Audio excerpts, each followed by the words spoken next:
మన American Telugu association మాట free health clinic ప్రారంభించింది.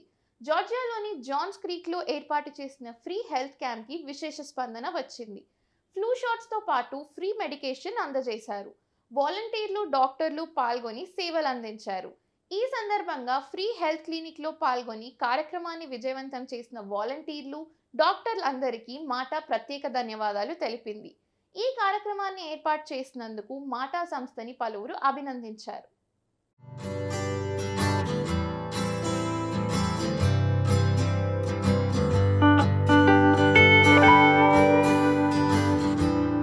సేవ, సంస్కృతి, సమానత్వం ప్రధాన సూత్రాలతో ఉత్తర అమెరికాలో నివసిస్తున్న ప్రవాస తెలుగు వారి కోసం ఏర్పాటైన మన అమెరికన్ తెలుగు అసోసియేషన్ మాట ఫ్రీ హెల్త్ క్లినిక్ ప్రారంభించింది. జార్జియాలోని జాన్స్ క్రీక్లో ఏర్పాటు చేసిన ఫ్రీ హెల్త్ క్యాంప్కి విశేష స్పందన వచ్చింది. ఫ్లూ షాట్స్తో పాటు ఫ్రీ మెడికేషన్ అందజేశారు. ఈ కార్యక్రమంలో వాలంటీర్లు, డాక్టర్లు పాల్గొని సేవలు అందించారు. ఈ సందర్భంగా మాటా తరపున చేస్తున్న సేవా కార్యక్రమాలను సంస్థ వ్యవస్థాపకులు శ్రీనివాస్ గనగోని వివరించారు. అమెరికాలో ఉన్న తెలుగు సంఘాల్లో అతి తక్కువ టైంలో ఎక్కువ మందికి చేరువైన సంస్థ మాట అన్నారు. 3,000 మంది సభ్యులతో ప్రారంభించి అనేక రాష్ట్రాల్లో చారిటీ కార్యక్రమాలు చేస్తున్నట్లు తెలిపారు. ఈ సందర్భంగా ఫ్రీ హెల్త్ క్లినిక్లో పాల్గొని కార్యక్రమాన్ని విజయవంతం చేసిన వాలంటీర్లు, డాక్టర్లందరికీ మాటా ప్రత్యేక ధన్యవాదాలు తెలిపింది. ఈ కార్యక్రమాన్ని ఏర్పాటు చేసినందుకు మాటా సంస్థని పలువురు అభినందించారు. ముఖ్య అతిథులుగా విచ్చేసిన పలువురు ప్రముఖులు మాటా చేస్తున్న సేవా కార్యక్రమాలను కొనియాడారు. నమస్కారాలు. మీరు ఈ ఈవెంట్ జరుగుతున్నది మా పట్టణంలో జాన్స్ క్రీక్ అనే సిటీలో, జార్జియా అనేది ఒక పట్టణం. దాంట్లో సిటీ కౌన్సిల్లో నేను ఎలక్టెడ్ మెంబర్. ఇవాళ ఇక్కడ జరుగుతున్న సమావేశం గురించి చెప్పాలంటే, వీళ్ళు చేసే ప్రయత్నాలన్నీ మనం అందరం చాలా గర్వపడగలము.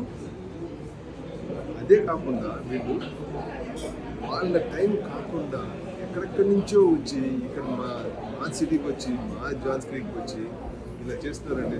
మేము మాత్రం ఎందుకు రావండి, ముందడుగు ఎందుకు వేయను. అండ్ వీళ్ళు చేసే పని చాలా అంతది కాదు, సామాన్యమైన పని కాదు, సాధారణమైన పని కాదు. ఇది కొన్ని రోజుల్లో ఇప్పుడు ఇది ఎంత చిన్నగా ఉంది, ఒకరోజు ఇది మహావృక్షంగా మారుతుంది. So, as a part of MATA in this clinic, my main role is the youth coordination and also just the coordination of the clinic overall. So, for the youth part, I have one public school. So, what I want to do is I'm going to bring in other high school volunteers to come here at the clinic and help volunteer.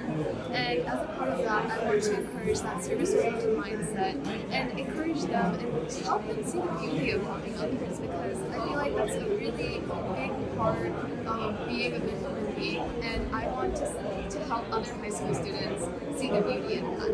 Very happy to announce that we will start the actual services real soon. The date of the registration will be announced.